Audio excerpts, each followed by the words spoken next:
প্রতিবাদ আন্দোলন দিল্লি দরবারের পর এবার ভোট বয়কট কামদুনির। বুথের রাস্তা মাড়ালেন না অধিকাংশ গ্রামবাসী। আশেপাশের এলাকার বুথে যেখানে সকাল থেকেই ভোটারদের লম্বা লাইন, বিপরীত ছবি কামদুনির 87 নম্বর বুথ সকাল থেকেই খালি। সকাল 7:20 কামদুনি অবৈতনিক প্রাথমিক বিদ্যালয়ে এলেন প্রথম ভোটার। বেলা 12টা, 5 ঘন্টায় ভোট পড়ল 100-রও কম। বিকেল 4:30 মোট ভোটার 952। ভোট শেষ হতে বাকি আর আধ ঘন্টা, কিন্তু তখনও পর্যন্ত মোট ভোট পড়ল 210টি। এদিন ভোট দিতে যাননি কামদুনির টুম্পা মৌসুমীরা। দাবি একটাই, গ্রামের মেয়ের ওপর নৃশংস অত্যাচারের সুবিচার, দোষীদের দৃষ্টান্তমূলক শাস্তি। দিল্লি দরবারের পর হুমকি, তদন্তভার সিআইডির হাতে থাকলে এবার অনশনে বসবেন গ্রামবাসীরা। সবাই গ্রামবাসীরা সিবিআই তদন্ত চায়।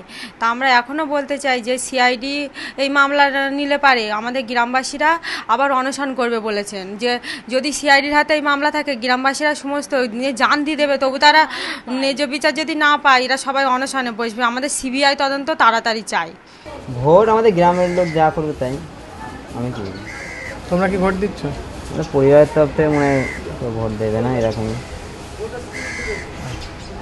ভোট না দেওয়ার কারণটা আমার সুবিচার পাইনি।